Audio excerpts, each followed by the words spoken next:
Well, what's up, folks? It is Tuesday night here on a warm night down in Tampa, about 84 degrees. We're finally starting to warm up after so many cold days in a row. It is nice to be back up in the 80s in February. Yes, February, we're in the 80s. Normally we're in the 70s, but hey, no complaints here because for a while we were stuck in the 40s. And even though it seems like it shouldn't be the case down here, but when you're surrounded by cold water, it does get pretty cold down here. But nevertheless, it is episode 119.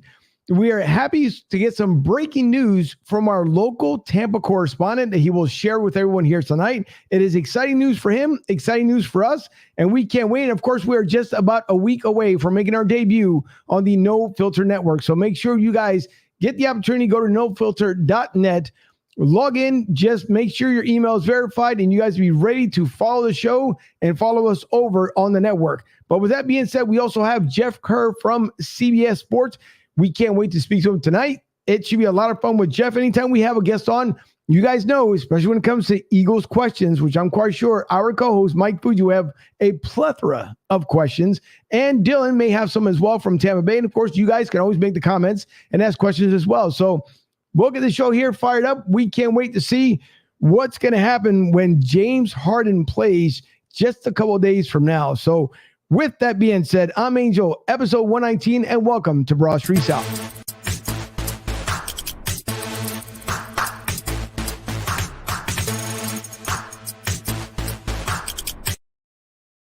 And as always, on the other side of the screen here, it is Gene, the dancing machine, also known as the Godfather, Mike Fuji.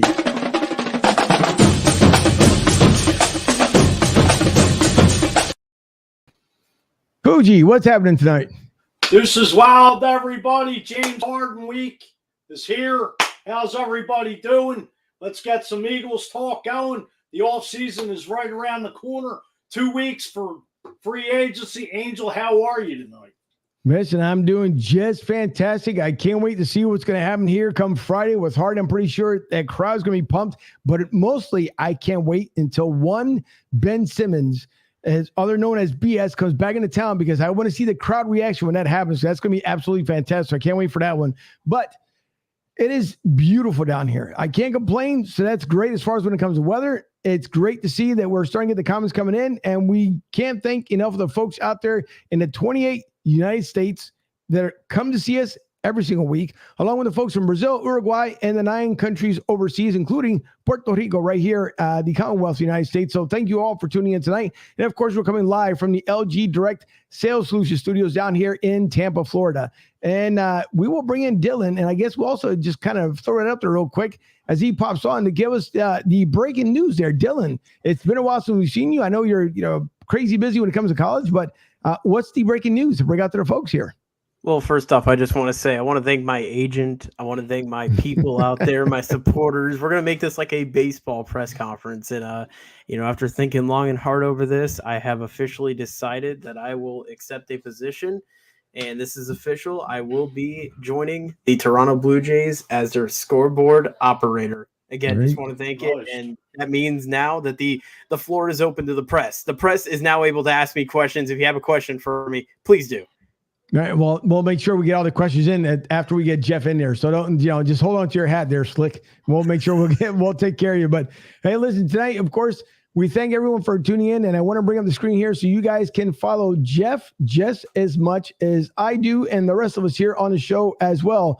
As you guys can see there, right on your screen, holy moly, on your screen, you guys can see right there, Jeff Kerr CBS. If you guys want to follow him on Twitter, again, just like we do here on the show, please give the man a follow, because he took the opportunity and the time to come on with us tonight. And with that being said, let me squeeze this down a little bit here. And here's the man himself. Jeff, thank you so much for joining us tonight. We really appreciate it. Hey, thanks for having me on, Angel. By the way, I have to commemorate you on the whole Dale Jr., Dale Earnhardt, the whole NASCAR diecast in the background. As you can see in the very back, I got my old Rusty Wallace, Brad Keselowski. I'll be hanging Austin Cindric one come in a few weeks here after he won Daytona. So I got to get my NASCAR flex in there while I have it. Why not? Believe me, that's a good thing. See, now what you have to do, Jeff, you have to join us on a Monday night show when we talk NASCAR. We just launched a show this past Sunday before the Daytona 500. So we're going to have this next upcoming Monday from 8:30 to 10. We have a NASCAR show we end up doing between the combination of Redline Radio Network and then with Broad Street South. So by all means, please jump in because it's always fun talking NASCAR. And yet this is just a couple. I've got about another... Yeah, I've got like another 90 or so inside a closet, including the miniature collectible. So it's always fun. NASCAR is a great sport, even though Fuji doesn't believe in it too much. But he was a grand marshal on Sunday. Hey, you know what? I got about 100 downstairs. I got so many of these rusty cars. What I want to do is I want to put all my 2 cars and my Ryan Blaney cars, basically any Penske car I have. I just want to put, when I get my basement fish, just put them around the basement. It's going to be like my shrine to my 30 years of collecting diecast, and I seem to get at least 5 or 6 a year, so it never stops. No, it's the best part because when I was a single feller back in Maryland, I used to put them out on display, and then people would just tell me, well, "What are you doing with the toys?" I'm like, "They're not toys; they're collectibles. You guys got to follow NASCAR. You don't understand it." So yeah, and matter of fact, I got to think about it because I got the haulers as well, and I actually have, Jeff, the even though I was a Dale Earnhardt, obviously Dale Senior fan, but I do have when DJ drove for the UPS brown truck and his car. So I do have the race UPS truck and the car that he commemorated on both. So yeah, my collection goes deep. That's the best commercial back in the day. Will Dale ever drive the truck? We want Dale to drive the truck. I always used to laugh at my teenage self would laugh at that commercial. Well, yeah, because it was great because that's what you wanted. It would have been great if you actually would have raced the truck on the track, but it's okay. It was a lot of fun. It's just nothing like it. Even though the up and comers now from NASCAR, they're a great bunch of guys. But there's nothing like, obviously, again, Rusty Wallace, DJ, Terry Labonte, Bobby Labonte. I mean, you can go back as far as we want to, but there's just nothing like it. And I hope this next group of young guys are coming up through NASCAR, through the Xfinity Series, obviously the Truck Series. Yeah, Chase Elliott, I see you. They're slick. As these guys are coming up, I hope they just remember what the guys who raced before him and what it meant. And if I don't know if you got the opportunity to watch the race on Sunday, but that next gen car held up pretty good there at Daytona. I don't miss a race. Like that is one thing I always make sure everybody's all bummed out. Football season's over, and I am too. But once football ends, NASCAR begins for me. So I'm all hooked in. I watch every practice, every qualifying session, truck race, Xfinity race, Cup race. So I was actually on the treadmill when Cindric won. I got like a 65-inch TV downstairs. I'm screaming, running as fast as I can, yelling. All the obscenities are coming out because my car finally won the 500. Rusty never got it. Keselowski never got it. Yep. Never got. Well, not with the 2 car, but. When he finally won that, I went nuts. Like that was a long time coming. That I just wish Rusty would have gotten it all those years ago. And you mentioned Rusty. Like I said, a part of me kind of I don't want to say died, but I said to myself, what am I going to do? Like the one driver I rooted for growing up, he's no longer racing. And I just decided, you know what? I'm going to stick with Penske. I'm going to stick with the 2 car. I had family that was with the Penske organization. So I just said, you know what? I'm going to stick with it. And it's paid off so far. Yeah, no, it's good. And speaking about as far as guys, I had a thought there. You were talking about Penske and everyone else, but I have to, after the show's over, we'll have to keep contact here because I'll get you in the chat group that we have going on for NASCAR, which I'm pretty sure you end up enjoying because we're all race long. We're going back and forth in between setups, who's going to make what adjustments. And I know there's a lot of people out there that if you're not into the sport, people just think, well, they just go make left turns. It's not about left turns. There's a whole science behind it. And as far as the car setup, if it's loose, if it's tight, the next gen cars, the adjustments, now the rims being much thinner than what they were beforehand. So there's so much that goes into it. You can actually, you can spend a day in front of your TV and learn just as much as you were, to learn football, all together. But you'll have to join our NASCAR group here in our chat because we cut it pretty good. I'm always texting people during races too, like, "Oh, did you see that move?" That's all we talked about right after the 500 was, "Oh, what did you think of Cindric's move blocking Blaney?" I'm like, "Oh, you mean to tell me Blaney wouldn't have done that?" In fact, he has done that. So I didn't understand like the whole upset of it. I mean, if Cindric didn't win or Blaney didn't win, it would have been cool to see Bubba win it. Obviously, I think that would have been great for the sport, but. It's like, okay, I still want to root for my driver first and foremost. That's why I like, I don't get to be a fan too much, like especially when you cover the NFL, but I get to be a fan when I watch NASCAR. So it's kind of neat to go on the other side of the fence. Yeah, it is. And we, I was telling Dylan, who was actually at the Daytona 500 this past Sunday, the nice thing was for the first time, Jeff, that it was good to see that leading up through speed weeks up into Daytona, it was a sold out event all week long, which is great for obviously the local economy down there in Daytona and Jacksonville, the surrounding areas. That's great because everything was completely booked solid, and it was good to see money coming back into the area. But not only that, just the race itself, I mean, everything went off with a hitch. It was really nice. We expected the big one and ended up happening just towards the end of the race. But Keselowski, that's what I wanted to bring up because I knew I'd bring him up as I had my train of thought going here. So the funny part was I kept hearing people saying, well, if Keselowski, if he keeps doing what he's doing, he's probably going to get flagged or something's going to happen. And then, of course, at the end of the race, then people said, but wait a minute, didn't RFK and Penske get their tires pretty much today? And how in the world they end up having the edge for the race? So I just loved all the comments after the race. I'm like, come on, you guys. I mean, they won it fair and square. There was no magic. There was nothing else. All their tires were approved. Everything was approved. So the only thing that was confiscated, those tires and rims to see what edge they had. But everything else, they just figured how to do the tandem duel correctly, unlike everyone else, to be able to pull ahead. The only thing was, Bubba Wallace, I mean, it was 0.23 seconds of a difference in order for him not to end up taking it. But it was nice to see the rookie take it. I mean, he's really excited, obviously, for the obvious reasons. The only tough part is like, it's the Super Bowl stock car of racing in the beginning of the year. So now he goes through his whirlwind tour up to Thursday, then to jump on a plane to go out to make his other debut out there in LA. I think he's going to Jimmy Fallon on Friday night or something like that. And then now he's got to get back into the mindset as far as racing for next Sunday. So it's a fun time. A great sport. And maybe Fuji will convince Jeff Fuji to get into it because he just, all he looks at it as an oval and that's it. I'll tell you what, there's a couple things you got to watch. Fuji, if you really want to get into it, I would recommend Brad Keselowski. Go on YouTube and look up Brad Keselowski 2012 Sprint Cup title post-game celebration. He literally has a 50-ounce glass of Miller Lite, which I got in here, and he just gets so drunk off it, and you can tell he doesn't even know where he is at that point. And that was using your sponsor to a tease, and any Dale Earnhardt finish, like any Dale Earnhardt finish, it will get you into NASCAR. It's like I wasn't even crazy about Dale Earnhardt, but I loved when he would come from 18th to first and win a race in like 2 laps, or he'd wreck Terry Labonte and then he goes, "Oh, I didn't mean to wreck him. I just meant to rattle his cage." Right. That's why I loved him. As much as I hated Jeff Gordon growing up, I respected him. But Jeff Gordon used to do that bump and run move on Rusty all the time. I hated it. 9-year-old Jeff. Right. I hate Jeff Gordon. I thought everybody liked Jeff Gordon. My best friend liked Jeff Gordon, and it was. We went to a race. It was a reality check because no one liked him there. So those are like kind of my people. I mean, I know a lot of people that are into it that are, crazy in love with it. I just, I'm just four for four sports guy. That's more than fair. I've always heard. I mean, I guess I just never understood. It's like the Super Bowl's at the end of the NFL football season, and the Daytona 500's the Super Bowl, which is like the first race of the year. So unpredictable. Well, before the whole playoff and stuff, it was in the middle of the year. I feel like drivers would go points. That's why I always liked it first, because they're not points races. They're going for it. So that's one thing I always enjoyed about it. And it's different, but it's a good different for them.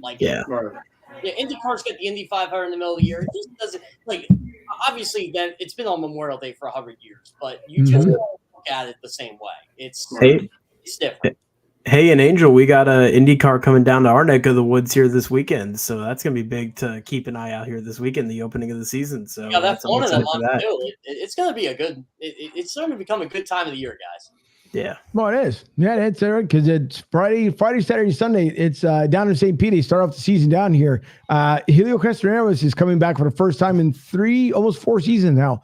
He's doing an autograph signing down in Clearwater, actually, too. So he'll be down in Clearwater at an Auto Nation doing autograph signing for fans. So that's going to be exciting, too. That's going to be good. Well, see, now that you're the Blue Jays correspondent there, we got connections now, so you can take care of that for us. But no, it's going to be fun. We'll get back into NASCAR, Jeff, because I can go on and on as far as it comes to it, the stories and everything else behind it. I'm sure that's not why you guys asked me to come on here tonight. It was. We appreciate you coming on. Thank you. Listen, so as we get into the NFL talk here, and for the folks for the first 15 minutes, I hope you enjoyed some NASCAR talk there. But the NFL, we are coming off the offseason, and there's a couple things that's kind of interesting points of what's coming around. Before, and I'll have Fuji come up as far as with Eagles questions here. But one thing that's kind of funny to see now that Kansas City is basically once again looking on the outside. And now we get to hear rumors. And as far as not even too much as far as NFL, but when it comes to Patrick Mahomes, it seems like now some people say that he's losing that lackluster feel. Some people are blaming it on his fiance and his brother because the shenanigans that they do apparently during the game, before the games lead up and everything else. Does it seem like at this point that Kansas City has kind of lost a little bit of their competitive edge? Because we saw them obviously, Andy Reid, who took forever to finally win that very first one, got his Super Bowl win, and God bless him for it, and he had the opportunity of going back-to-back. Then his son played spoiler, unfortunately, because of the whole situation that happened in Kansas City. And then last year, this past season, they had the opportunity of going back once again as the only team other than the Bills to be able to go to 4 AFC championships in a row. So it's kind of interesting to see that it's kind of falling apart a little bit there for Andy Reid in Kansas City. Is there something that's going on with Patrick Mahomes that none of us are seeing? I don't think so. Honestly, if you guys follow the whole, I guess, manufactured drama, I guess you could call it, made up with Mahomes over the past week, I don't think their edge is coming out in Kansas City. If Kansas City falters, it's because they're paying Patrick Mahomes a lot of money and they can't replace Tyrann Mathieu or Orlando Brown, or they need a year to retool or reset. But with Mahomes restructuring his salary cap, restructuring his contract every year and kind of freeing up cap space, I think as long as they have Reid and Mahomes, they're going to be going deep in the playoffs every year. It may not be the Super Bowl like this year but they'll still make a playoff run. To me, anyway, I don't think the Chiefs have lost any of an edge. I still think Patrick Mahomes looks to get better every single year. I still think he has that greatness in him. I still say the Chiefs lost the AFC Championship game more than the Bengals won it. And when you look back at their season, it really wasn't that great of a year for them, and they still reached the AFC Championship game. And I feel like if they can get Orlando Brown re-signed, if they can get that number 2 wide receiver, which they are looking for, Tyreek Hill, that might be the biggest issue with them because I don't think Tyreek Hill really wants to restructure his contract. So we were I was discussing on Sports Radio 810 yesterday what would they do here? What should the Chiefs do with that? And I would just say, you know what? I wouldn't trade him, but I obviously would try to get him to reconsider this. But, that's his decision. That's the deal he signed. And Tyreek Hill probably feels he's underpaid right now because of everything he's done over the last couple of years. So I wouldn't want to break up that team right now. I still think they're one of the best in the AFC. If they don't go to the Super Bowl next year, it's because the Buffalo Bills, the Baltimore Ravens, the Cincinnati Bengals, the Los Angeles Chargers, you name it. There are a lot of good teams in that conference. If the Chiefs were in the NFC, they probably would be going to the Super Bowl every season. Yeah. Fuji? Jeff, to touch on the Eagles, who's going to be the starting quarterback week 1? So right now, I would say Jalen Hurts. I will go with Jalen Hurts right now, just based off. I don't know if they can get Russell Wilson or not. I don't know why the Seattle Seahawks would even entertain trading Russell Wilson because Russell Wilson, at least in my opinion, is, he makes Seattle go. And if Seattle can resign Rashad Penny, if they can get another playmaker in there for him, if they can improve the offensive line, then yeah, personally, I think right now, Jalen Hurts will be the starter next year and the Eagles will build around him. And then they'll evaluate him, and then they'll go for the jugular here and then see where they are right now. But in 2022, I think it's going to be Jalen Hurts. All these rumors now, I know Howard Eskin and John Ritchie have come out and said they would love to see the Eagles go after Deshaun Watson, I guess barring that he clears the, allegations against him. But can you possibly see Deshaun Watson in an Eagles uniform? I think the Eagles will do their due diligence with Deshaun Watson. I don't know to me, I'll keep the same stance I've kept until this whole legal thing is resolved. Can you imagine explaining to basically 50% of your fan base why this guy is on your team? I mean, that's pretty much what you're taking. And I know the Eagles, they don't care about that stuff, but they do. So it's one of the options. if you're going off pure talent, yes, I think you trade for Deshaun Watson, but there's so much baggage with him right now. And he doesn't seem to be remorseful on any of it. Now, again, we got to wait till the legal situation plays out. But I wouldn't be giving top dollar for Deshaun Watson at this point right now. Hey, we're just talking football, absolutely. But unfortunately, there's a lot of other things in play. Right. Hey, Fuji, I'm actually going to piggyback off of your question here. Obviously, Deshaun Watson, a lot of people have been saying Tampa could be the possible spot for Deshaun Watson. And it's an interesting take, but obviously, as you mentioned, legal issues have become kind of a big factor in this whole Deshaun Watson trade happening. But I was listening to a podcast on radio. It was on iHeartRadio in Tampa, and they were talking about how, with the way that the actual allegations came out, it came out when he announced his whole trade, situation. Is there a possibility that some of this could end up being a hoax just based off the timing of it? Because I understand it. Obviously, it's not good whatever happened. And even if it did happen, it's still not good what happened. But, I mean, could there be a possibility this could all just end up being just a hoax trying to, I guess you could say, frame Deshaun Watson in a sense? Yeah, to me, this is what's interesting about the whole thing. And I think this is where the Tampa Bay stuff comes in. I think Deshaun Watson has told the Houston Texans, hey, look, these are the teams I'd accept to trade to. Because you got to remember he's got no trade clause. And obviously the Miami Dolphins don't seem interested in him, but it seems like he really wants to go to Florida. So maybe that's where Tampa Bay comes into play here. And, I'm kind of looking at it as I think they're using the legal cases, obviously, did not give up 3 first-round picks. I don't think any organization wants to give up 3 first-round picks for a quarterback. But if he didn't have this hanging over him right now, I think Deshaun Watson would probably would have been gone last year. Someone would have traded for him. So right. I think until this whole thing is settled, I try to keep him in the back right now, like on the back burner, because who do you trade for right now? Obviously, Deshaun Watson, Jimmy Garoppolo, or we'll say Carson Wentz, for example. Well, I think you would trade right now for a Jimmy Garoppolo or Carson Wentz just because the baggage isn't as big as there would be for Deshaun Watson. Because this could all blow up in your face, and you could probably get Jimmy Garoppolo and Carson Wentz for pennies on the dollar right now. Right. I think so. And to bring up a good point there about Carson Wentz. And before we get into that, because I want to get a little into Carson Wentz talk, I got to bring up a quick disclaimer when it comes to one particular person we have in here. Sean has a question, but Joey B, our great friend from Colorado, if you ever see Fuji or any of us kind of giggling a little bit, it's not because we never laugh at the guest. He has comments, Jeff, that when I play it across the screen there's times where you just got to giggle because, of course, this first one here, other than good evening, fellas, he says, after Daytona 500, did Fuji paint his car like the old Tide car driven by Ricky Rudd? So, and they'll just keep coming. So if you ever see us kind of, giggle a little bit, it's because of Joey B, the stuff he has on there. I don't think I'm not even looking at you guys half the time. I'm looking at the monitor. So I always laugh personally. I can't look at the comments when I'm on because some stuff some people say, unless someone tells me, I'll just laugh. I love the engagement. I love the fans. I know people have commented, like the first time I was on the air, someone commented about my bald head. I'm like, what's wrong with my bald head? What do you guys got against bald people? I just started laughing about it. I try to make fun out of it. It's, I'm one of those people, I don't think people are as nasty as they make it out to be on social media. Let's put it that way. Right. No, it's not. Before I get into the Carson Wentz here, Sean, great friend of the show here, he says, Jeff, with 3 picks that the Eagles have, do you see us trading one of those picks or do we stay put? And also, do you see Devin Lloyd being there at 15 and 16 and breaking the 1979 cycle of not drafting a linebacker? Well, I'll tell you what, Sean, I would love to see Devin Lloyd in a Philadelphia Eagles uniform. I will say that. I'd love to see him there. Will he be there at 15 or 16? I don't know. I feel like they can – I don't think they have to trade up. I feel like they can afford to wait for a guy like that because I think there are going to be players they want. Personally, I think Eagles are going to be looking at an edge rusher in this draft. The kid from Florida State I really like too. I always forget his name.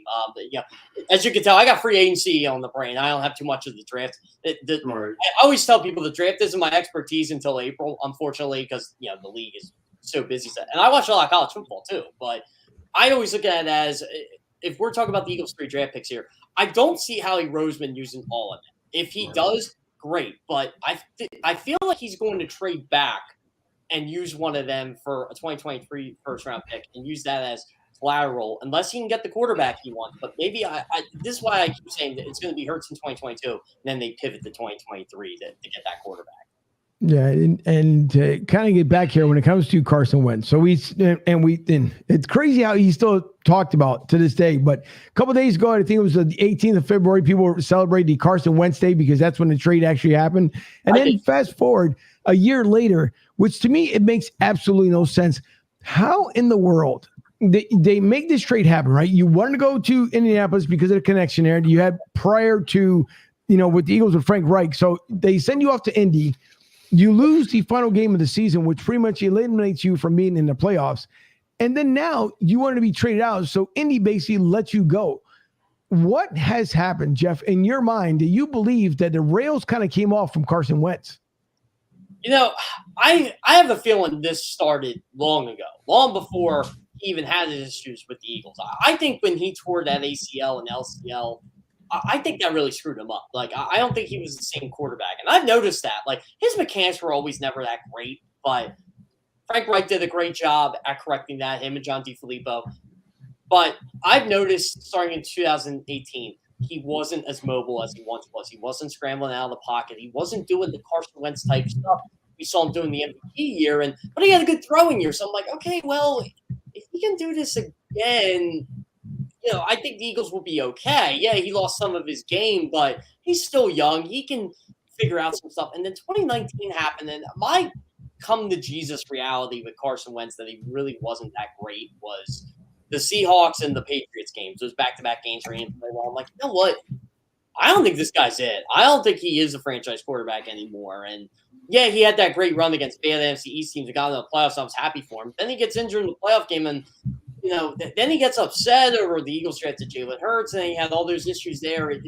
He's a shell of himself now, unfortunately, and I think Indianapolis is seeing him there. It's always better to admit your mistake early than admit it late, and I think that's what the Colts might be doing right now if they decide to move on from him.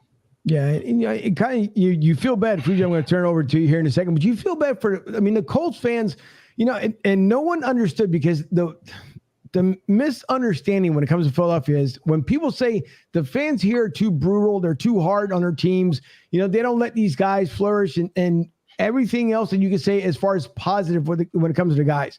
But you take someone like Ben Simmons, you take someone like Carson Wentz, two different individuals, obviously two different leagues as well. But they both basically got what they wanted, and then we've yet to see what's going to happen to fallout when it comes to New York and Ben Simmons. But Carson Wentz, after all the hype and the hoopla and everything else, and the Colts were like, oh, that's because Philly, they blow, they suck, so on and so forth. Well, they come to find out the hard way, just like we had to here in Philly for the same exact thing. So unfortunately, when it comes to Carson Wentz, I don't know what's ever going to make him happy again. I wouldn't be surprised at this point because he's going to be, in my eyes, I think he'll be nothing but a backup quarterback at this point, unless someone's really desperate to have him. I don't think, obviously, that, as much as all of us love Doug Peterson, what he did in Philly, I don't see him bringing Carson Wentz down there to Jacksonville. So, he needs to really kind of reserve himself on what he wants to do in the future or maybe take a year off, reflect, regroup, and then come back and try and do something. But for Carson Wentz, I think the end of his NFL career is coming very soon. I think Carson Wentz does get one more chance to start. I really do think that. But he's got to learn. The backup quarterback is always going to be good, and he's like, you can't go into a year with Sam Ehlinger as your backup quarterback because your quarterback is, for whatever reason, doesn't like to have a competent backup. Like, I don't know what Nick Foles did or didn't do to him or what that whole Nick Foles experience did, but he just didn't seem to like having, and I don't think it was Foles. I think it was more Jalen Hurts, and the Eagles never drafted Jalen Hurts to take Carson Wentz's job. I think they brought him in that 2019 playoff game. Josh McCown was a stiff, he was 40 years old. He wasn't a good quarterback anymore, and yeah, he's a smart quarterback, but he's 40 years old, and that cost him when they got in the red zone. Josh McCown could move him down the field, but he couldn't do anything else. Jalen Hurts could do that. And Carson Wentz had an injury history. You got to have a backup quarterback. And the Eagles are one of the franchises that believe in that. But I do think Carson Wentz will have a chance to start in 2022 for the Colts or for somebody else. But he's got to come to reality that there's going to be people fighting for his job. And if he doesn't realize that, he's going to lose another starting quarterback job. And you're right, Angel, I think he'll be out. Well, Jeff, just dive into the Carson Wentz. I'm not going to keep going on about this. It's like once Carson Wentz got benched, that was it. Like he didn't do his press conference. He basically hightailed out of Philly. I mean, any quarterback you heard of in the past would welcome the competition, for the starting job. But I'm just leaving it at that. Just to dive into the Eagles a little bit. I mean, you hear Jason Kelce is coming back. You hear he's undecided. What's your first take of Jason Kelce returning for 2022? I love it. Personally, I would love Jason Kelce coming back to the Philadelphia Eagles. As long as Jason Kelce plays, I'm okay with it. And he always seems to play at a high level. He seems to know how to get his body to play at a high level. He's logged a lot of snaps. He's logged in a lot of wear and tear on his body, but I'm okay with it because the Eagles do have an offensive line set up right now where you got Jordan Mailata, you got Isaac Seumalo, you got Jason Kelce, you got Landon Dickerson, and you got Lane Johnson. And I'm okay with them rolling with that for another year. And Jason Kelce can play in Philadelphia as long as he wants. That's how I do it. I feel like personally, the Eagles would be fine with Jason Kelce coming back another year. I mean, really, he was an All-Pro again, and he's going to be a Hall of Famer. So I saw that you made a comment regarding the Eagles signing Mike Williams as a receiver. What do you think their chances of landing Mike Williams are? If Mike Williams ever hits free agency, I actually talked to Justin Herbert weeks ago, and to me, Justin Herbert, this is practically what he said. Yeah, I'd love to have him back. And what Justin Herbert says goes. So this is how I look at the Justin Herbert situation. If Justin Herbert wants Mike Williams back, they're going to find a way to get him back. They have $57 million of cap space. Like I said, ideally, I'd love to see Mike Williams in the Philadelphia Eagles uniform. Unfortunately, I don't know if he'll ever get to that point because of Justin Herbert and the Chargers having that cap space. That's why they're on their mind. As far as Howie Rosen going into the last year of his contract, do you think the heat's on him right now? I'll say this. Howie Rosen won't be GM in LA next year. They're working behind the scenes. We'll probably sometime later in the spring or in the summer, but yeah, I wouldn't worry about Howie Rosen. As far as the Eagles' 13 or 14 free agents, do you possibly see them bringing back like a Rodney McLeod or Derek Barnett or one of these guys? I don't see Barnett coming back. I could see them bringing back Anthony Harris. I think that would be one they'd entertain bringing back just because they need safety depth. I don't know if Rodney McLeod will come back. Rodney McLeod seems to be the end for him, at least in Philadelphia. He's had so many injuries right now. I don't see him coming back. I mean, the Eagles don't have like a lot of free the Eagles brought back none of their free agents.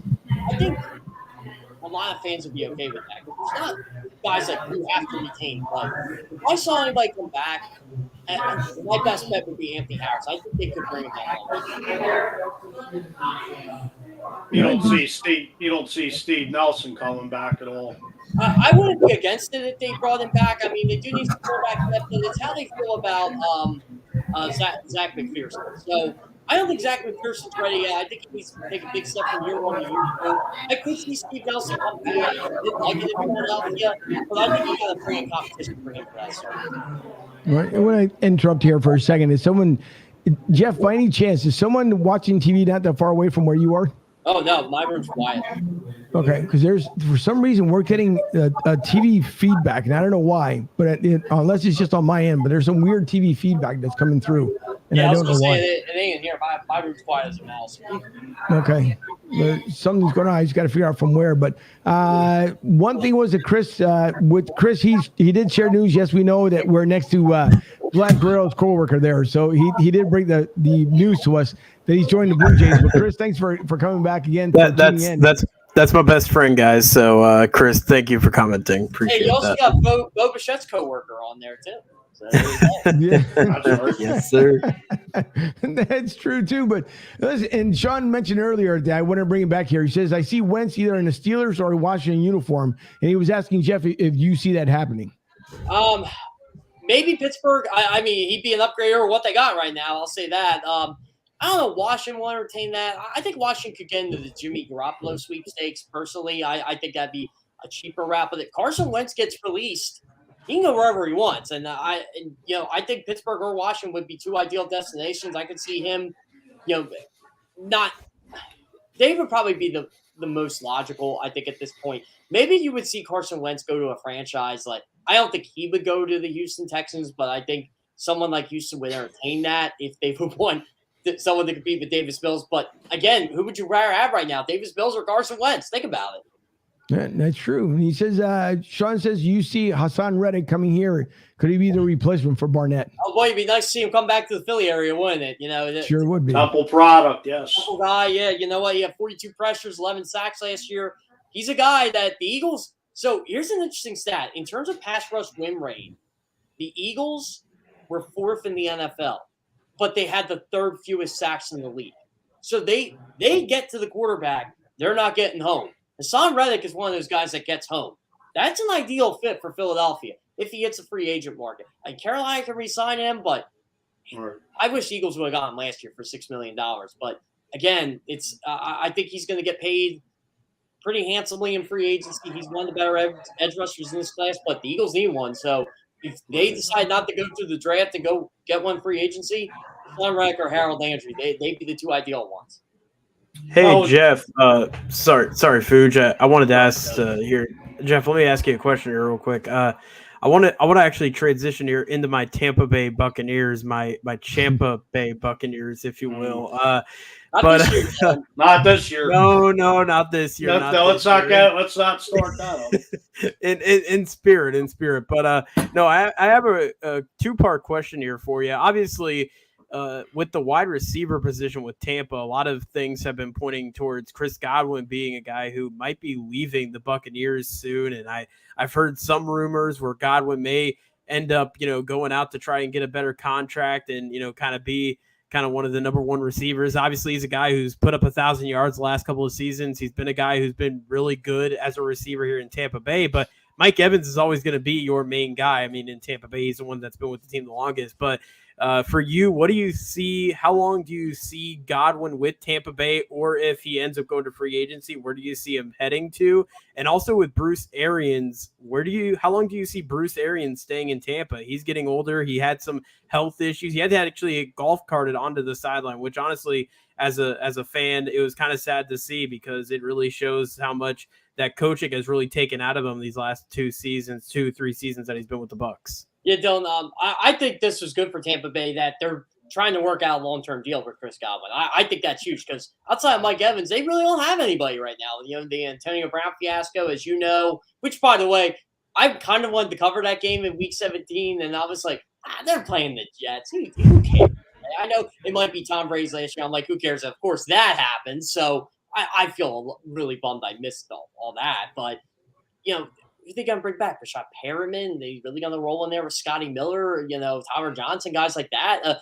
I think it's good that they're trying to look out for a long-term deal with Chris Godwin. I don't see them tagging them again. It seems like they want to tag someone like Carlton Davis and try to work out a deal with Chris Godwin. But I think Chris Godwin will be there longer than Bruce Arians does if they get a long-term deal done with it. I mean, Chris Godwin's a really good football player. And, you're Tampa. You really don't want to let that guy hit the open market because he's going to get paid by somebody. There he is. Good, Fuj. Look at Fuj. Jeff, I know there's all these rumors out there how much money the Eagles have exactly to spend in free agency. Would you know just a ballpark figure? I mean, what they have under the cap? So right now they're currently like $21 million under. But again, they haven't released anybody. They haven't made other cap moves. I assume it's going to be more, but $21 million under at this point is pretty good. So they did a lot of restructuring of deals and stuff. Mike, they definitely could sign a big free agent they want. Let's put it this way: they won't be going bargain basement hunting this year. Right. Well, do you see Fletcher Cox being in an Eagles uniform this upcoming season? I think he does, but I don't know. I think they got to get him to redo his deal. Honestly, and if you don't want to redo it, then. Here's the thing, though. I think because they restructured the deal last year, I see him being back for at least this year. But right, in 2023, you asked me this, Mike. You know what? I would probably say no. I think he's done, but this year I think he's back. I don't know. I just think he's lost a step. He's definitely not the same player he was from 3-4 years ago, but I still think he's a good defensive tackle. It's just he's starting to be on the north side of 30 now. I mean, it happens. Right. There's no Aaron Donald, but of course. Who is Aaron Donald? I mean, right. Like Fletcher Cox might make the Hall of Fame someday. Everybody's gonna be like, "Well, what are you doing?" Like, the only reason you say that is because Aaron Donald just happened to play in the same era as he did. Right. Yeah, that's true. Now, as I switch over into a segment here, when it comes to a particular question that one of our good friends, Rick Marcus, is asking, if there is no Major League Baseball season, will it be rescheduled? Well, I tell you what, Philly Sports Trips, if you guys want to make the trip down here to Clearwater and get along for Orlando, because they will have the Orlando trip, I believe, still going on. So I don't think they'll end up canceling. But if you guys want to come down to the area, please look over at phillysportstrips.com, as they did have a package together weekend for Orlando and Clearwater. But Rick, great question, which led into that segment here. And I'm going to bring up Rick's comment, as he stated that since the MLB and the players can't get it together, is Philly Sports Trips having to reschedule. So I don't think on that behalf, as Dylan flips his hat around for the Blue Jays, but I don't believe they'll end up rescheduling. I think because it was a combo deal weekend. So I think they'll still have the Orlando trip. The only thing they'll have to obviously wait and see what happens with Clearwater, unless if the Threshers happen to be playing, then it would still be a win-win there for Philly Sports Trips. But good question there. Well, originally, I believe they had a separate trip. I believe, like a meet and greet with Charlie Manuel too. I think so. I believe that's on one of their packages. They changed their plans because they heard about my big news, so they're like, "Oh, we got to get down to Dunedin to go see the Phillies, so that they can see me." Yeah. Dylan, I have a question for you. How old are you? I am 19 years old, sir. You're 19. You're a scoreboard operator. I was 21 and a scoreboard operator for Penn State. So you never know. You might be covering the NFL someday. That was one of my first jobs, scoreboard operator. Hey. Yeah, I'm really excited about it. So we talked about it, Jeff, before we came on air. That's what I was telling him. Listen, this kid is a role model for kids out there to find excuses on why they can't be where they are today.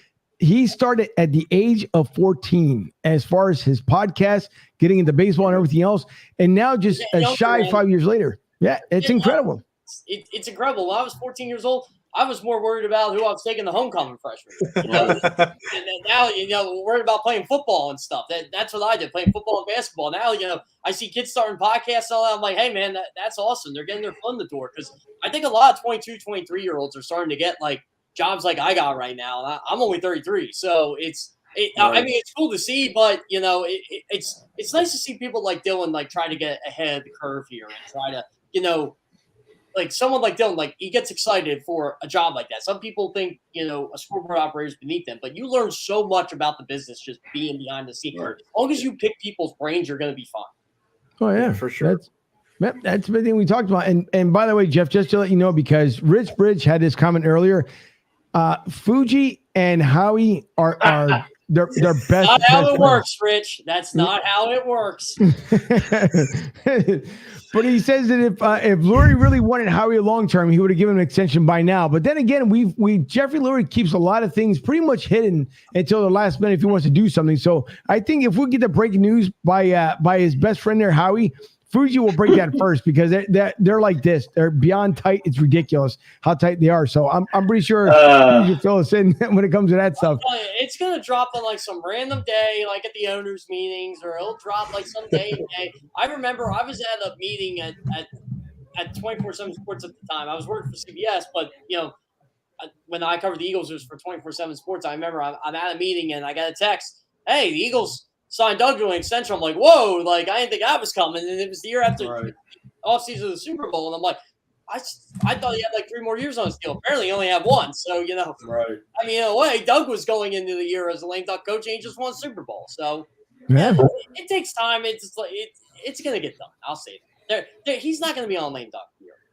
No, that's true. And Joey Big, he says, hey, Jeff, my Giants hiring Dable. How long until the Giants are in the playoffs? 4 years, possibly? I'll tell you what. So I love the Dable hire. I love the Dable hire. I love a lot of the moves the Giants have been doing. Mike Kafka is offensive coordinator, obviously. I think that was a good move for them. Again, Wink Martindale is defensive coordinator. I love the Joe Shen hire. I think that's how I always forget how to pronounce Schoen or Shen or however they do it. Their GM. But I like that move as well. I really like what the Giants have been doing. Hiring Brandon Brown from the Eagles front office. They're starting to get everything right. Everything they did wrong with Dave Gettleman and Joe Judge, they're reversing it. Believe it or not, it doesn't take sometimes 4 years to go to the playoffs. If you can get things turned around quickly, they have the personnel on defense. I don't think it's going to be like 2022 or 2023, but if they can get things to go right, I could see 2024, especially in the NFC East. But again, on what the Eagles are doing, it depends on what the Cowboys are doing. I think the Cowboys are actually going to be taking a step back soon. But the first thing the Giants got to do, they got to get this quarterback situation figured out. I don't think Daniel Jones is the answer, but I think they give him this year. But again, we'll see. And remember, they are the New York Football Giants. They should be able to spend money soon. I think so. And I'm wondering about, speaking as far as, and there's two other things I want to get through here. One is, I like that Pittsburgh made the move and decided to bring in Brian Flores into the group. The same ones that started the Rooney Rule gave him the opportunity now to at least, even a lot of people even are saying that, well, he shouldn't have settled just for a senior, was a defensive coach, that for him that he should have waited around, take maybe the year off and come back as a head coach. I think it was a smart move by Brian Flores to go ahead and take that because, again, the Steelers, the longest tenured African-American coach, and Mike Tomlin that's been around for the longest now, it's good to see at least that he'll get some help on that side, which then it automatically beefs up that to me, that Steelers defense. So it was good to see that they actually end up doing something. And the same way that Brian Flores did not back down, that still wants to pursue. And it's not for punitive damages or anything else like that. He just wants he wants his voice to be heard just like everyone else. And he wants to see that finally, if Roger Goodell and everybody else had talked about that they want to see the change in the NFL with black head coaches, you have to start somewhere. And again, we saw, with Lovie Smith, ironically how everything came down. Even though Lovie Smith was with the Texans, Lovie Smith gets hired by the Houston Texans, which I believe Jeff McCown, for some reason, was thrown in the mix there and has never been held a position anywhere. So it's interesting to see what the Texans did, but more importantly, at least Brian Flores now gets a spot with the Steelers. So I'd like to get your thoughts as far as, was it a good move, obviously, for both parts, for the Steelers and for Brian Flores? Well, I think it was huge for the Steelers to get a guy like that on their defense, which they need help, coaching defense right now, coaching the linebacker. Brian Flores is a home run hire for them. I still think Brian Flores should be a head coach in the National Football League. I mean, that's just my personal opinion. I think Brian Flores should have been – when he got fired by the Dolphins, I honestly thought this is way before the lawsuit. Brian Flores was going to get hired that week. I thought someone was going to pick Brian Flores up. And unfortunately, it just didn't happen. And then the whole lawsuit came out. And if I'm Brian Flores, when you look at the jobs that were available, it was like the Texans and the Saints. I'm like, does Brian Flores really want those jobs? Does Eric Bieniemy really want those jobs? No, because they're probably dead ends. And that's what people forget in all this. It's like, no, you want a chance to coach a good job. Everybody goes, there's 32 jobs. I'm like, but are there 32 jobs? There's probably like 26 good jobs. Like, I'm sure a lot of people want the Jacksonville job, but Doug Pearson wasn't their first choice. He was their first interview, but he wasn't their first choice. But I think they may have gotten the best hire out of anybody because he's coached a young quarterback to a Super Bowl and made him an MVP candidate. He's coached a backup quarterback to a Super Bowl and made him an MVP candidate. I don't know if Brian Flores is that type of guy that can coach the Jacksonville Jaguars because he didn't do well with Tua Tagovailoa, which I think was part of his problem. But I thought the Chicago Bears would be interested in a guy like him, especially since they went the defensive route. I think Brian Flores will get a head coach job again. This reason why he did with the Dolphins. It just went. But right now, I think it's good. He's still in the league. I think it's really good for the NFL and Brian Flores, especially it makes the Pittsburgh Steelers look really good right now. He's still in the league. Jeff. Oh, sorry. Sorry, I'll let you go first. No, go ahead. You're good. Okay. Jeff, do you see Shad Khan giving Doug Peterson like full reins of being head coach? This is tough. I don't think Doug cares personally. Oh, well, I'll say this. Press Taylor's his offensive coordinator. I think he let him pick his coach is something the Eagles really wouldn't do. So I think you're seeing that there. I think he's going to collaborate with Trent Baalke. If they can get Rick Spielman in there, I think it's going to be a collaborative effort. They seem to give Doug a lot more free reins than they did in Philadelphia. That was the big thing in Philly. oh, we don't want Press Taylor to be the offensive coordinator. Well, guess what? Doug did, and Doug got him to be the offensive coordinator. And then he brought in Andrew Bryner back. Andrew Bryner was with him in Philadelphia in 2020. He brought him in there. He brought in Jim Bob Cooter. He brought in Bob Sutton, who he was with Kansas City for years. Bob Sutton was the defensive coordinator there. He brought him in as senior defensive assistant. Mike Caldwell, former teammate of his. So Doug clearly has connections around this league. Every coach does, but Doug Pearson definitely brought in the guys he wanted to bring in. So I'll say he's got a lot more free reign in Jacksonville than he does in Philly. I believe I just saw he brought in Rory Seacrest. Yeah, he did. To help out special teams. Yeah, they announced the whole coach kit. Yeah, there's a lot of Doug connections. Right. And the interesting thing, which I just started learning this week as well, is that we know The Rock ended up taking over Dwayne Johnson for the XFL, and he decided to take the year off because obviously the USFL is starting up this year. And as he stated, he wanted to make sure that he got everything prepared and set right so the XFL could be actually more successful. But it's also interesting too that now the XFL is going to work with the NFL and look and see between the equipment changes that could be coming to play, some of the play calling, some of the different things that the XFL is going to end up doing, which to me, and it's just my own little goofy opinion here, I don't know if that's the right move because the XFL, when it first came around, they wanted to be completely different from the NFL, just kind of make it their own way, still be in football, but kind of change up a couple little things. To me, is that a wise move for Dwayne Johnson to really start getting the NFL involved in the XFL? I think if the NFL lets the XFL run their own show, I think the NFL borrows a lot of stuff from the XFL. I think that kickoff the XFL did the second time around, I think that's going to be the norm in the NFL at some point. I think that's what they're going to work with. I think the XFL is going to be a testing ground for some NFL stuff. I think that's going to be the collaboration here. It's not going to be like a minor league, but I feel like I would personally love to see the NFL send their practice squad guys to the XFL to give them actual playing time, because I think people will watch that. They like to watch. Remember when Paul Turner was the big guy in Philadelphia? Everybody loved Paul Turner. That would be a guy like that be perfect for the XFL. And then he goes, "Oh look, there's Paul Turner playing for the Battlehawks." Right. I think that would be good for the. And here's the thing, guys: it's long-term stability. The XFL has only lasted 1 year twice, obviously with two different scenarios. But if the XFL can last a decade plus, like the NFL Europe did, because they're in cahoots with the NFL, that's not a bad thing. Jeff, as far as this USFL kicking off in April tonight, is that going to affect the NFL like back in, when the USFL started, like when they drafted, big names like right out of college and stuff? Is that going to interfere with the NFL draft at all, you think? I don't think so, at least not right now. I mean, I don't know if you guys were paying attention tonight. I saw they were drafting a couple guys like Kyle Laletta and Clayton Thorson, and them got drafted. I think that's just another opportunity for people to play football. And obviously it's a spring league, but, Kyle Laletta doesn't play in the USFL. He's going to get another shot at the NFL. So I think that's what they're looking at. It's an opportunity to play football, more of an opportunity for those guys to play. So that's what I'm looking at personally. I think USFL is just going to be its own thing. It's going to be football from April to June. I think people are going to watch it because it's going to be on two major broadcast networks, and they're going to miss football in the fill a void. Right. I'm just going back because, you go back to the USFL in 83, 84 when you had Jim Kelly, Reggie White, Steve Young, all these big names, Herschel Walker, that played in the USFL that weren't even, in the NFL as of yet. I was just curious on that. Oh, yeah. I mean, obviously, different times. Obviously, you could sign like a Marcus Dupree or a Herschel Walker or Steve Young because they gain more money. I don't know if this one's going to do that. Right now, it just seems like they're trying to get through year one, playing in a whole centralized location in Birmingham. Then they're going to play semifinals and the finals in Canton.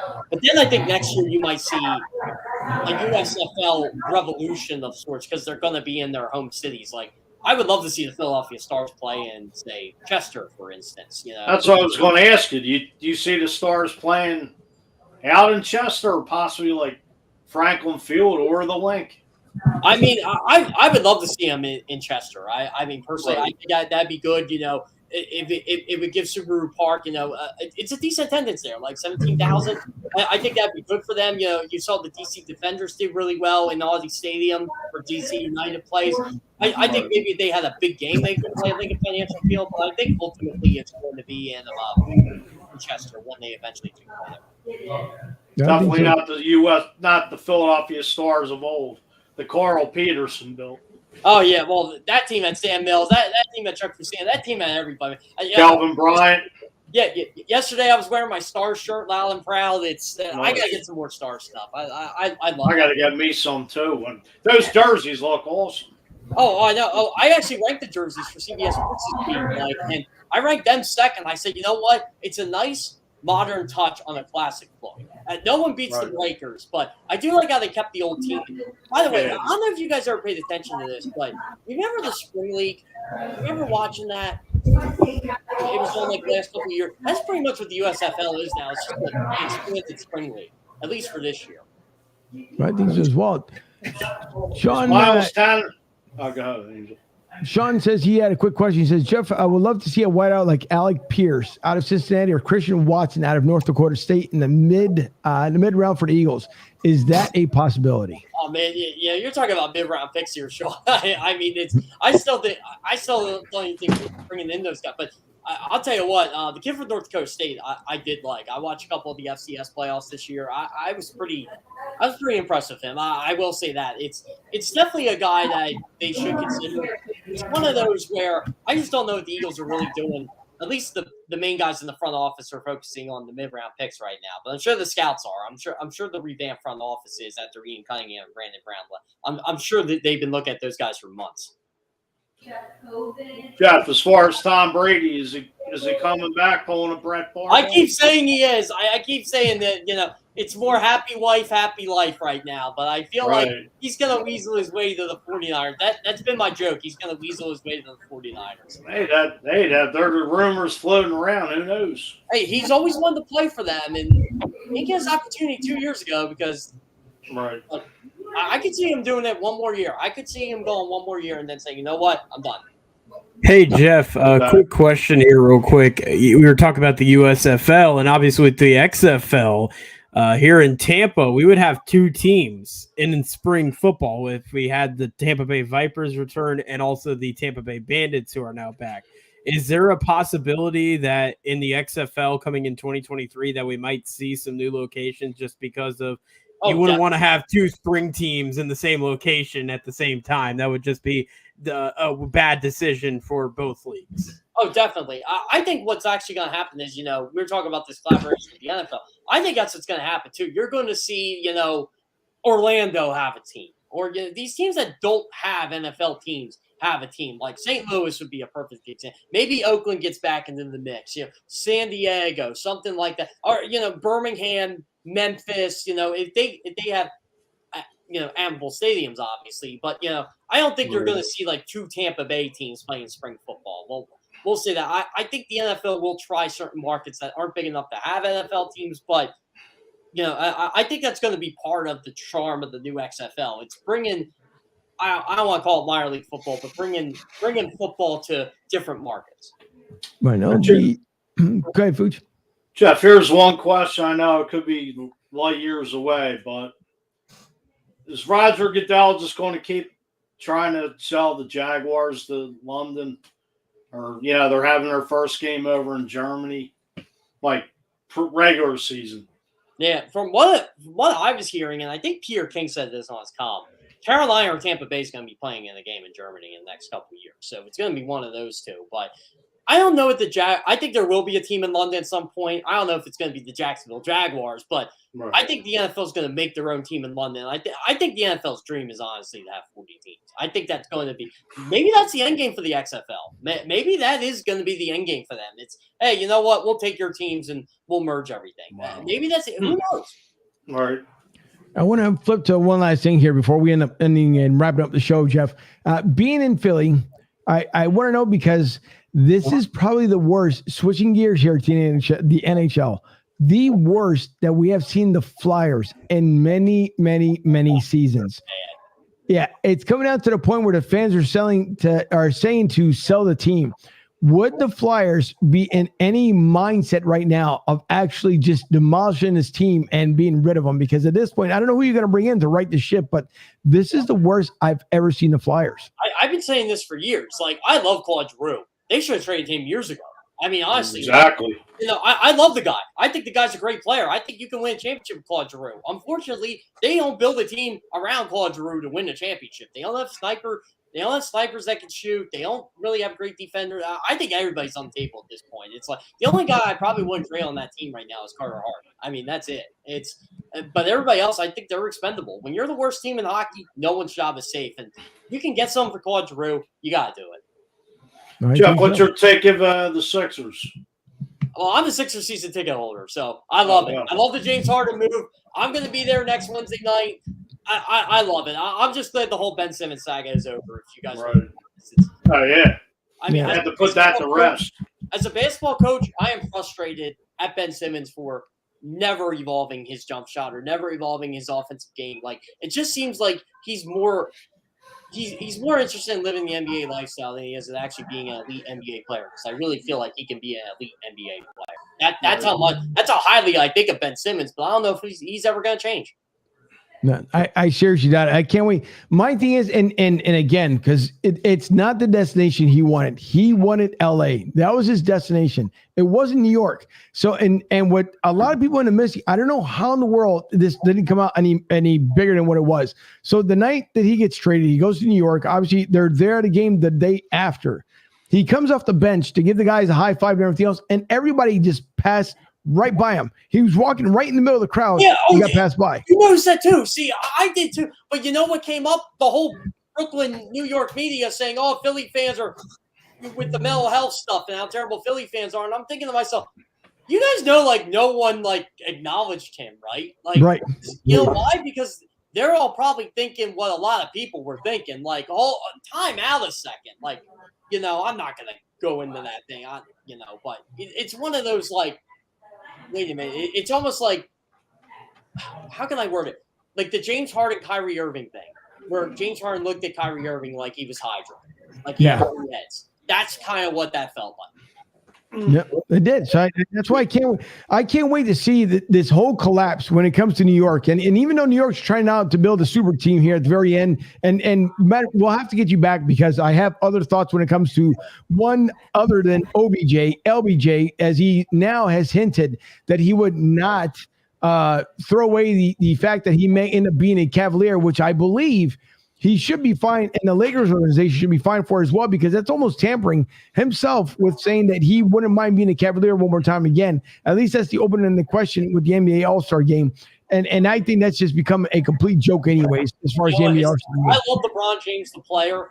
I think LeBron James is a good human being. There's one thing I hate about LeBron James, though. He can be the biggest loser when it comes to when his team is losing. And, he just jumps from team to team. And that's fine. But I'm sorry, like, as a guy who admires Michael Jordan and respects the heck out of LeBron James, that's what tarnishes his legacy as the GOAT, because he just leaves for a brighter future. He left for South Beach. He left for LA. He shouldn't have left for LA. I was staying Cleveland the rest. His legacy, honestly, and this is what bothers him, whenever he retires on LeBron James, I say, you know what I want my legacy to be? The guy who was down 3-1 in Cleveland that brought him their first title and beat a 73-win. That's what I want to be known as. But he seems to divert all that, and it's frustrating because he's going to be the all-time leading scorer, and he's going to have all these records, and he should be acknowledged way better than what he is. Yeah. Fuji, last comment? Jeff, when you were talking about the New York media with the whole Ben Simmons thing, let's go back to 1995, I believe, when the Jets hired Rich Kotite. And the New York fans up there ripped Philly fans about Rich Kotite being that bad of a coach, which he ended up going like 1-15 after 1 year, and then they fired him and brought in Bill Parcells. So the New York media and the New York sports fans don't have nothing on Philly. Yeah, well, you know what? That frustrates me as a member of the national media, and this is where I will defend Philadelphia. When you're a national media guy or a local media guy, and when you're putting out tweets where you have no idea what you're talking about, people believe you, that's a problem. That's a real problem. I saw a tweet about Sixers fans or Ben Simmons is in a better environment. I said, hold on a second. You know who has one of the best environments in basketball right now? The Sixers. Daryl Morey, Ellen Brand, Joel Embiid. It's a good franchise to play for. People want to come play for them now. That's just false information you're spraying, whether it's an opinion or not. Man, Exactly. It is. You're absolutely right. So it's all right. Joey, last comment here as he keeps making his moves here. His third move, Fuji as the Flyers GM, Wawa concession stands and vendors. Wawa comes to you. Joey B once again bringing it from Colorado. But listen, Jeff, don't go anywhere. As far as for anyone else, listen, first of all, we'd like to thank our sponsors here. Tampa Joe's at 9316 Anderson Road in beautiful Tampa, Florida. A hop, skip, and a jump right from the airport. So you guys get off the airport, go to tampajoes.com, order your food, and by the time you get there, guess what? It'll be hot and ready for you when you arrive. Tampa Joe's, a great place, serious fun, and a lot of good people down there at Tampa Joe's. The whole crowd from Philly to South who likes to go down there on game days. As we mentioned before, Philly Sports Trips at phillysportstrips.com. If you guys are looking to go to a venue, a sporting venue out of town away from Philly, please visit phillysportstrips.com as they do have a golf outing coming up for the first time ever in July. So look for that one there at phillysportstrips.com. Also at lgdirect.net here, the home studio from Larry Gilman. lgdirect.net. If you guys need credit payment solutions and or apparel, please reach out to Larry Gilman at lgdirect.net. You can also call him at 855-777-3863, 855-777-3863, and also to BigSargeSportsTalk.com. You guys can hear them Mondays, Wednesdays, and Fridays normally on the Andy Kalu Show in the Trenches on Sports Talk 790 out there in Houston, Texas from 10 to 12 Central Standard Time. He is one of our media partners out here, and we couldn't do this without Big Sarge. Thanks to him, and also to our Super Draft Pro strategic partnership with Caesars Sportsbook. If you guys go to BroadStreetSouth.com, BroadStSouth.com, click on the link. You guys can sign up for free if you like and or join the other memberships. And if you happen to gamble in a state that you want to, put prop bets and everything else, please go through the link there and you guys can see that. And if you have a gambling problem, please call 1-800-GAMBLER if you are a gambler. Also, don't forget that come next week, next Tuesday, we make our debut over at the No Filter Network. So we can't wait for that to happen. Thank you to everyone who tuned in tonight. For Debbie over at Studio B, Jeff, hang on. Don't go anywhere after we'll talk real quick after the show here. But for Debbie over at Studio B, for Mike Fuji up there in the window, Dylan Spalding with the breaking news, now a Toronto Blue Jay, even though his Phillies are his favorite. And for Jeff Kerr stopping by with us tonight, thank you everyone who tuned in tonight. We do appreciate it. And we will see you all just 2 days from now on Thursday night. We'll see you at 8 o'clock. Have a great night.